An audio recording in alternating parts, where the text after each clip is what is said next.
Friends, welcome to my channel. நம்ம இப்போ என்ன பார்க்க போகிறோம்னா டிஎன்பிஎஸ்சிக்கு ரொம்ப இம்பார்ட்டண்ட்டான பாலிட்டி தான் பார்க்க போகிறோம். 10th ஸ்டாண்டர்ட் இந்திய அரசியலமைப்பு நம்ம ஆல்ரெடி பார்ட் 1 நடத்தியிருக்கோம். அதை பார்க்காதவங்க பார்த்துட்டு பார்ட் 2 பாருங்கள். ஓகேங்களா? இப்போ நம்ம ஸ்டார்ட் பண்ண போகிறது அடிப்படை உரிமைகள்லேருந்து தான் பண்ண போகிறோம். ஸோ இப்போ அடிப்படை உரிமைகள்ன்றது அரசியலமைப்பில் எந்த பகுதியில் இருக்குதுன்னு பார்த்தோம்னா 3வது பகுதியில் கொடுத்துருக்காங்க. என்னென்ன சட்டப்பிரிவில் இருக்குன்னா 12லேருந்து 35 வரையிலான சட்டப்பிரிவுகளில் அடிப்படை உரிமைகளை பற்றி கொடுத்துருக்காங்க. ஓகேங்களா? இதில் மொத்தம் 7 அடிப்படை உரிமைகள் இருந்தது. தற்போது 6 அடிப்படை உரிமைகள் தான் இருக்குது. இது எந்த நாட்டிலேருந்து எடுக்கப்பட்டது அப்படின்னு சொல்லிட்டு பார்த்தோம்னா அமெரிக்கா நாட்டிலேருந்து எடுக்கப்பட்டது தான் இந்த அடிப்படை உரிமைகள் அப்படின்னு சொல்கிறாங்க. இங்கே கொடுத்துருக்காங்க பாருங்கள். முதல்ல 7 அடிப்படை உரிமைகள் இருந்தது. தற்போது 6 தான் இருக்குது. ஓகேங்களா? ஸோ இந்த பகுதி 3 இருக்கு இல்லையா, இந்த அடிப்படை உரிமைகள், இதை தான் அரசியலமைப்போட இந்தியாவின் மகாசாசனம் அப்படின்னு சொல்லிட்டு சொல்கிறாங்க. ஓகேங்களா? ஸோ இந்தியாவில் வசிக்கும் மக்கள் அனைவருக்கும் அடிப்படை உரிமை பொதுவானது தான். ஆனால் இந்திய குடிமக்களுக்கு மட்டுமான சில அடிப்படை உரிமைகளும் இருக்குது. என்னென்னு சொல்லிட்டு நம்ம பார்க்கலாம். இப்போ அரசியலமைப்புக்கு உட்பட்டு தீர்வு காணும் உரிமை என்னென்னு சொல்லிட்டு பார்க்கலாம். ஸோ சட்டப்பிரிவு 32 இது அடிப்படை உரிமைகளில் இருக்கிறது தான். அடிப்படை உரிமைகளில் எத்தனை சட்டப்பிரிவுகள் இருக்குது? 12லேருந்து 35 வரைக்கும் இருக்குது. அதில் 32வது சட்டப்பிரிவில் தீர்வு காணும் உரிமை ஒன்றும் இல்லை, நீதிமன்றம் அதோட முத்திரையுடன் நீதிமன்றத்தால் வெளியிடப்படும் கட்டளை இருக்கு இல்லையா, இல்லை ஒரு ஆணை, அதுதான் நம்ம என்னன்னு சொல்லுவோம், நீதி பேராணை அப்படின்னு சொல்லுவோம். ஸோ நீதிமன்றத்தோட முத்திரையோடு வெளியிடப்படுற ஆணை இல்லைன்னா கட்டளை தான் நீதி பேராணைன்னு சொல்லுவோம். மொத்தம் 5 வகையான நீதி பேராணைகளை வெளியிட்டிருக்காங்க. யார் யாருன்னா உச்ச நீதிமன்றம் மற்றும் உயர் நீதிமன்றம் இரண்டுமே 5 வகையான நீதி பேராணைகளை வெளியிட்டிருக்காங்கன்னு சொல்கிறாங்க. இது எதுக்காக அப்படின்னு சொல்கிறாங்கன்னா நம்மளோட மக்களுடைய உரிமையை காப்பாற்றுறதுக்காக தான் இதை உச்ச நீதிமன்றம் உயர் நீதிமன்றம் வெளியிடுது. ஓகேவா?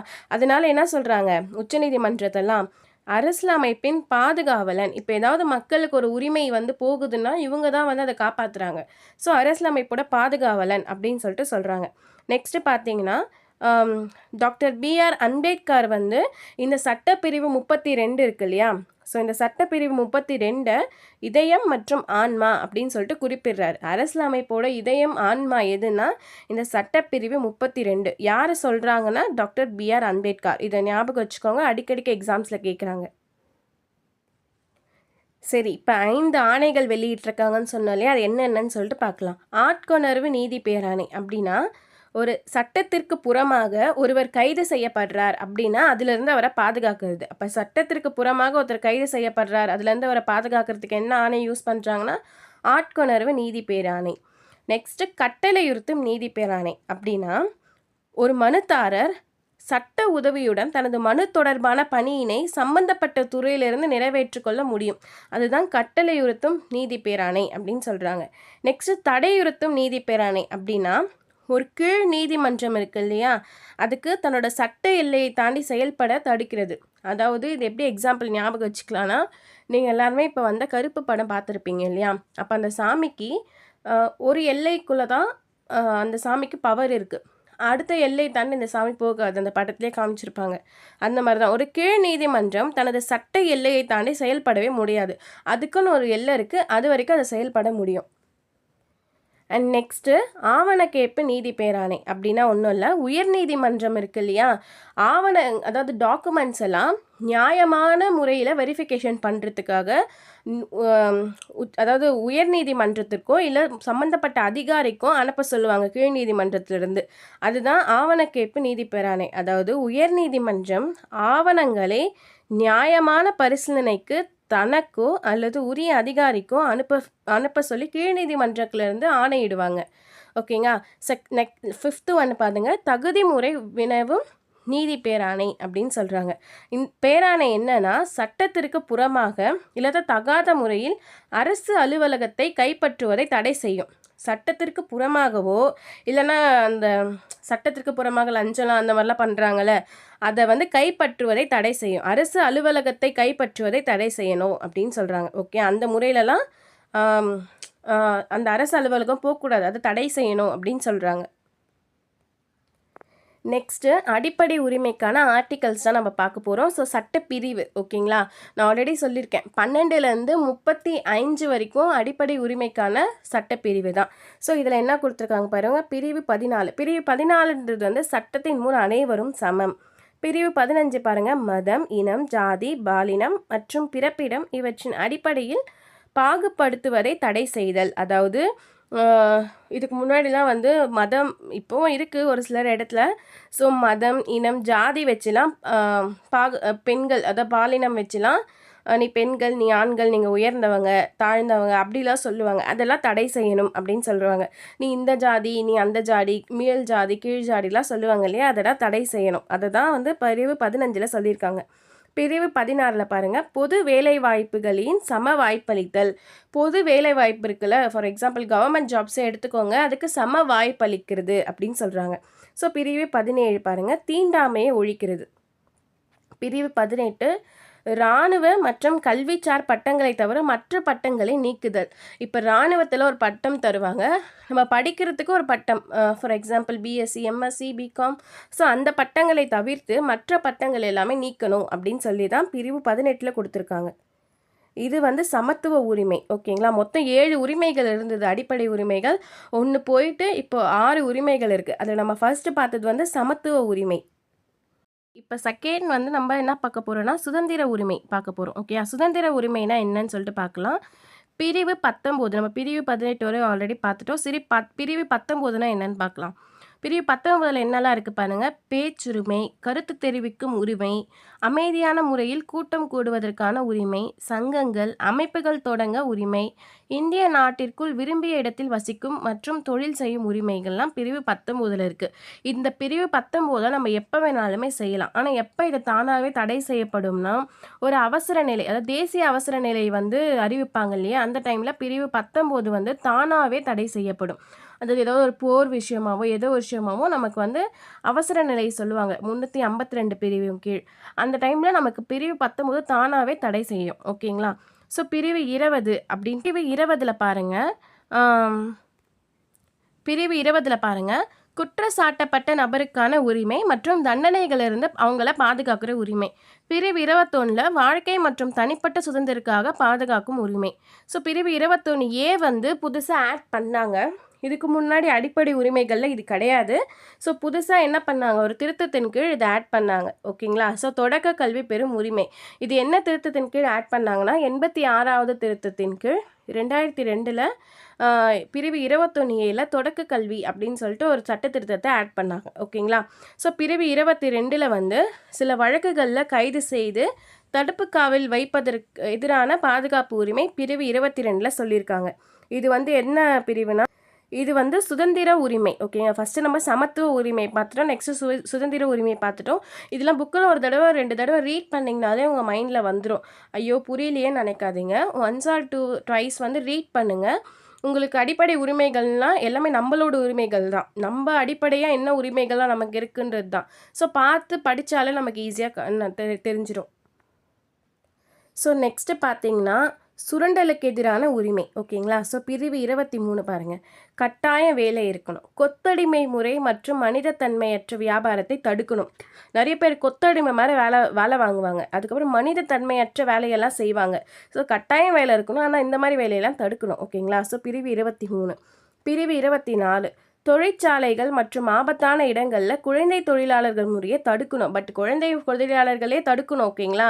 ஆனால் இந்த மாதிரி ரொம்ப ஆபத்தான இடத்துலலாம் இந்த மாதிரி ரொம்ப ஆபத்தான முறையிலலாம் குழந்தை தொழிலாளர்கள் முறையை தடுக்கணும். ஓகேங்களா. இப்போ உரிமை வந்து 4வது உரிமை என்னென்னா சமய சார்பு உரிமை. ஸோ பிரிவு 25 பாருங்கள், எந்த ஒரு சமயத்தினை ஏற்கவும் பின்பற்றவும் பரப்பவும் நமக்கு உரிமை இருக்குது. அப்போ எந்த ஒரு மதத்தை எந்த ஒரு இது வேணால் நம்ம ஏற்று பின்பற்றலாம், அதுக்கான உரிமை நமக்கு இருக்குது. ஸோ பிரிவு 26 என்னன்னு பாருங்கள், சமய விவகாரங்களை நிர்வகிக்கும் உரிமை நமக்கு இருக்குது. ஸோ 27 பாருங்கள், எந்த ஒரு மதத்தையும் பரப்புவதற்காக வரி வசூல் செய்வதற்கு எதிரான சுதந்திரம் நமக்கு இருக்குது. ஓகேங்களா. அப்புறம் பிரிவு 28 வந்து மதம் சார்ந்த கல்வி நிறுவனங்களில் நடைபெறும் வழிபாடு மற்றும் நிகழ்ச்சிகளில் கலந்து கொள்ளாமல் இருக்க உரிமை. இப்போ மதம் சார்ந்த கல்வி நிறுவனங்களில் அதாவது வழிபாடு அந்த மாதிரிலாம் பண்ணாங்கன்னா நம்ம அதில் கலந்து கொள்ளாமல் இருக்க நமக்கு அந்த உரிமை இருக்குது அப்படின்னு சொல்லியிருக்காங்க. சரி, ஓகே. பிரிவு 5 வரைக்கும் பார்த்தோமா? ஸோ பிரிவு 4 வரைக்கும் பார்த்தோமா? ஸோ பிரிவு 5ன்றது தான் நமக்கு வந்து 31. அதில் வந்து சொத்துரிமை அப்படின்னு சொல்லிட்டு கொடுத்துருப்பாங்க. அது வந்து 44வது சட்ட திருத்தத்தின் கீழ் அந்த சொத்துரிமையை என்ன பண்ணியிருப்பாங்க, பகுதி 12 307 கொண்டு போய் வச்சுருப்பாங்க. 1978 44வது சட்ட திருத்தத்தின் கீழ் 31 இருக்கிற சொத்துரிமையை எடுத்துகிட்டு போயிட்டு பகுதி 12 300 கீழே வச்சுருப்பாங்க. ஓகேங்களா? அதனால பகுதி 5 சொத்துரிமை வந்து அங்கே போயிடுச்சு. ஸோ பகுதி 6ல் பாருங்கள், அரசியலமைப்புக்குட்பட்டு தீர்வு காணும் உரிமை. இதுதான் நம்ம அந்த 5 ஆணைகள்னு சொல்லிட்டு மேலே பார்த்தோம் இல்லையா, அதை தான் சொல்கிறாங்க. ஸோ என்னென்னா பிரிவு 32 தான் அம்பேத்கர் என்ன சொன்னார், இதயம் மற்றும் ஆன்மா, அரசியலமைப்போட இதயம் மற்றும் ஆன்மான்னு சொல்லியிருக்காங்க.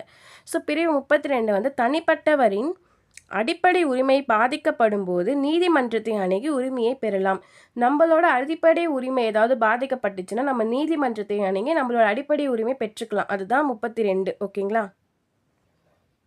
நான் சொன்னல, இங்கே பாருங்கள், அந்த 5வது வந்து சொத்துரிமை வந்து நீக்கிட்டாங்க அப்படின்னு சொன்னல, அதுதான் 1978ஆம் ஆண்டு 44வது அரசியலமைப்பு சட்ட திருத்தத்தின்படி அடிப்படை உரிமையிலிருந்து சொத்துரிமையை 31 பிரிவு 31 இருந்தது நீக்கப்பட்டு 12வது பகுதியில் பிரிவு 307 கீழே சொத்துரிமையை வச்சுருக்காங்க. ஓகேங்களா? நெக்ஸ்ட்டு பாருங்கள், அடிப்படை உரிமைகள் வந்து எப்பெல்லாம் நிறுத்தி வைக்கப்படும் அப்படின்னா, நான் ஆல்ரெடி உங்ககிட்ட சொன்னேன் 352 அந்த தேசிய அவசர நிலையின் போது இந்திய அரசியலமைப்பில் 19 நமக்கு பேச்சுரிமை நிறைய உரிமைகள் கொடுத்துருக்காங்களா, அந்த சுதந்திரம்லாம் தானாகவே நிறுத்தி வைக்கப்படும். ஓகேங்களா? மற்றும் குடியரசுத் தலைவர் நினச்சார்னா சில குறிப்பிட்ட ஆணைகளை மட்டும் அவர் என்ன பண்ணலாம், தடை செய்யலாம் அப்படின்னு சொல்லிட்டு சொல்லியிருக்காங்க. ஆக மொத்தம் யாருமே அறிவிக்காமையே தேசிய அவசர நிலை வந்துருச்சுன்னா இந்த 19 வந்து உத்தரவாதம் அளிக்கப்பட்டுள்ள சுதந்திரம் தாமாகவே நிறுத்தி வைக்கப்படும். மற்றபடி ஏதாவது நிறுத்தணும்னா குடியரசுத் தலைவர் மூலயமா இதெல்லாம் நம்ம வந்து நிறுத்தி வைக்கலாம் அப்படின்னு சொல்கிறாங்க. இப்போ வந்து அரசு நெறிமுறை கோட்பாடுகள்லாம் என்னென்ன அப்படின்னு சொல்லிட்டு பார்க்கலாம். ஸோ அரசு நெறிமுறை கோட்பாடுகளோட பகுதி வந்து பார்த்தோம்னா 4வது பகுதி, சட்டப்பிரிவு வந்து 36லேருந்து 51 வரை இருக்குது. ஓகேங்களா? இதில் என்ன சொல்லியிருக்காங்கன்னா, அரசு நெறிமுறைக்காக தனியாக எந்த ஒரு வழிகாட்டுதலும் கிடையாது. ஓகேவா? அரசுக்காக, அதாவது இது நமக்காக கிடையாது, அரசுக்காக நீங்கள் இதெல்லாம் பின்பற்றணும், இதெல்லாம் பின்பற்றக்கூடாது அப்படின்னு சொல்லுவாங்களா. ஸோ இது அரசுக்காக, ஆனால் இது அறிவுறுத்தலாகவும் கிடையாது. அவங்க இது அறிவுறுத்தலாக கிடையாது, இது பண்ணி தான் ஆகணும் அப்படிலாம் கிடையாது. இந்த அரசு நெறிமுறை கோட்பாடுகள் பொறுத்த வரைக்கும் அரசு வந்து அது சார்ந்த எந்த விஷயத்த வேணாலும் அதை எடுத்துக்கலாம். அதாவது அந்த 36லேருந்து 51 வரைக்கும் சொல்லியிருக்காங்க இல்லையா, அதில் அந்த அரசு நெறிமுறைகளுக்கு அது வேணும்னா எடுத்துக்கலாம், இல்லைனா விட்டுடலாம். நீங்கள் அதை பண்ணி தான் ஆகணும், நம்மளால் கட்டாயப்படுத்த முடியாது. ஸோ இது நீங்கள் மைண்டில் வச்சுக்க வேண்டியது என்னென்னா, பகுதி 4 36லேருந்து 51 சட்டப்பிரிவு வரைக்கும் அந்த அரசு நெறிமுறைகள் கோட்பாடுகள் இருக்குது. இது எந்த நாட்டிலேருந்து எடுக்கப்பட்டது அப்படின்னா அயர்லாண்டுலேருந்து எடுக்கப்பட்டது. ஓகேங்களா? இது 3 ரொம்ப இம்பார்ட்டண்ட்டான பாயிண்ட்டு. அண்ட் தென் இங்கே பாருங்கள், அரசியலமைப்பு சட்டம் வழிகாட்டு நெறிமுறைக்காக தனியாக எந்த ஒரு வகைப்பாட்டினமும் கொடுக்கவில்லை. ஓகேங்களா? இருப்பினும் பொருளடக்கம் மற்றும் வழிகாட்டுதல் அடிப்படையில் 3 பெரும் பிரிவுகளாக பிரிக்கப்பட்டுள்ளன. என்னென்னா சமதர்மம், காந்தியம் மற்றும் தாராள அறிவு சார்ந்தவை. இது 3 இது கேட்க வாய்ப்பு இருக்குது. ஸோ இதையும் பார்த்துக்கோங்க. சமதர்மம், காந்தியம், தாராள அறிவு சார்ந்தவை. ஓகேங்களா? இது வந்து அரசுக்கு வந்து நீங்கள் இதை பண்ணி தான் ஆகணும் அப்படிலாம் யாரும் அறிவுறுத்தலை. பண்ணலாம், பண்ணாமையே போகலாம். அரசுக்கு எது நல்லதோ அதை எடுத்து பண்ணணும், பண்ணாமையே போகும், அவ்வளோதான். இங்கே பாருங்கள், இந்திய அரசியலமைப்பின் புதுமையான சிறப்பம்சம் இருக்குது அப்படின்னு சொல்லிட்டு யார் சொல்லியிருக்காங்கன்னா அம்பேத்கர். இந்த அரசு நெறிமுறைகளை அப்படின்னா என்னன்னு நீங்கள் மைண்டில் அப்படியே ரீகால் பண்ணுங்கள். பகுதி 4ல் இருக்குது. 36லேருந்து 51 வரைக்கும் சட்டப்பிரிவு இருக்குது. இதை வந்து அம்பேத்கர் என்னவா சொல்லியிருக்காருன்னா புதுமையான சிறப்பம்சம் அப்படின்னு சொல்லிட்டு சொல்லியிருக்காங்க. இதில் வந்து 3 பிரிவுகளாக பிரிக்கப்பட்டாங்க. என்னென்னா சமதர்ம, காந்திய, தாராள அறிவுரை சார்ந்தவை. இது வந்து அரசுக்கு ஏதாவது முக்கியமாக அரசு எடுத்துக்கணுன்னா இந்த பிரிவிலேருந்து எடுத்துக்கலாம். ஓகேங்களா? யாரும் வலியுறுத்த மாட்டாங்க. ஓகேங்களா? இங்கே பாருங்கள், அடிப்படை உரிமைக்கும் அதாவது அரசு நெறிமுறைப்படுத்தும் கோட்பாடுகளுக்கும் என்னென்ன டிஃப்ரென்ஸ் இருக்குன்னு சொல்லியிருக்காங்க பாருங்கள். இவை வந்து அமெரிக்க ஐக்கிய நாடுகள்லேருந்து எடுக்கப்பட்டது. ஓகே, அரசியலமைப்புலேருந்து பெறப்பட்டவை. இவங்க அயர்லாண்ட்லேருந்து பெறப்பட்டது. ஓகேங்களா? ஸோ அரசாங்கத்தால் கூட இந்த உரிமையை சுருக்கவோ நீக்கவோ முடியாது. அரசாங்கத்தால் இந்த உரிமை எதுவுமே பண்ண முடியாது. ஆனால் இவ அரசுக்கு வெறும் அறிவுறுத்தலாகவே மட்டும்தான் இருக்கும். ஓகே, இதை நீ பண்ணி தான் ஆகணும் அப்படிலாம் கிடையாது. பண்ணலாம், அவ்வளோதான். பண்ணாமையும் இருக்கலாம். ஜஸ்ட் ஒரு அறிவுறுத்தல், அவ்வளோதான். இவற்றை நீதிமன்ற சட்டத்தால் செயற்படுத்த முடியும். ஓகேங்களா? ஸோ இது எந்த சட்டத்தாலுமே கட்டாயப்படுத்த முடியாது. அவங்க வேணும்னா எடுத்துக்கலாம், இல்லைன்னா விட்டுறலாம். இங்கே பாருங்க, இவை சட்ட ஒப்புதலை பெற்றவை. இவை தார்மீக மற்றும் அரசியல் ஒப்புதலை பெற்றவை. இந்த உரிமைகள் நாட்டின் அரசியல் ஜனநாயகத்தை வலுப்படுத்தும். ஓகேங்களா? ஸோ இது பாருங்க, இந்த கொள்கைகளை செயற்படுத்தும் பொழுது சமுதாய மற்றும் பொருளாதார ஜனநாயகம் உறுதியடைகிறது. ஸோ இது நம்ம ஆல்ரெடி பார்த்துட்டோம். அந்த தொடக்கப்பள்ளின்னு சொல்லிட்டு 21A வந்துச்சு அப்படின்னு சொல்லிட்டு சொன்னோம் இல்லையா? அதாவது 2002ஆம் ஆண்டு 86வது சட்ட திருத்தத்தின் கீழ் தொடக்க கல்வின்றது வந்து அரசு நெறிமுறை கோட்பாடுகள் 45 பிரிவில் இருந்துச்சு. ஓகேங்களா? அதை திருத்தி எங்கே கொண்டு வந்தாங்க? 21A வந்து கொண்டு வந்தாங்க. இவ்வளோதான் இது. அதாவது மாநில அரசுகள் முன்பருவ மழலையர் கல்வி, அதாவது 6 வயது வரையிலான குழந்தைகளுக்கு வழங்கும் அறிவுறுத்துகிறது. அதாவது இது நான் ஷார்ட்டாக சொல்கிறேன் பாருங்க. 2002ல் 86வது சட்ட திருத்தத்தின் கீழ் 21A அப்படின்றதுல நான் தொடக்க கல்வின்னு சொல்லிட்டு இதுக்கு முன்னாடி சொல்லியிருப்பேன் இல்லையா? அதை வந்து கொண்டு வந்தாங்க. ஃபஸ்ட்டு அது கிடையாது. தொடக்க கல்வி வந்து 45வது பிரிவில் இருந்தது. இப்போ 20 வந்து அதாவது 21Aல வந்து இந்த திருத்தத்தின் மூலயமா கொண்டு போனாங்க. இது எதுக்காகனா 6 வயது வரையிலான குழந்தைங்களுக்கு கண்டிப்பாக என்ன இருக்கணும்? கல்வி வந்து அறிவுறுத்தணும் அப்படின்னு சொல்கிறதுக்காக இதை கொண்டு வந்தாங்க. ஓகேங்களா? சரிங்க, ஃபஸ்ட்டு பார்ட் பார்த்துருங்க, செகண்ட் பார்ட்டை பார்த்துருங்க, தேர்ட் பார்ட்டை அடிப்படை கடமைகள்லேருந்து நம்ம எடுக்கலாம். இந்த பார்ட்டில் நம்ம என்னெல்லாம் பார்த்துருக்கோன்னா, அடிப்படை உரிமைகள்லாம் என்னென்ன, அதுக்கப்புறம் அடிப்படை அரசு நெறிமுறை கோட்பாடுகள் என்னென்னு பார்த்துருக்கோம். நெக்ஸ்ட் வீடியோவில் அடிப்படை கடமைகள் பார்க்கலாம். தொடர்ந்து ஃபாலோ பண்ணி சப்ஸ்கிரைப் பண்ணிக்கோங்க.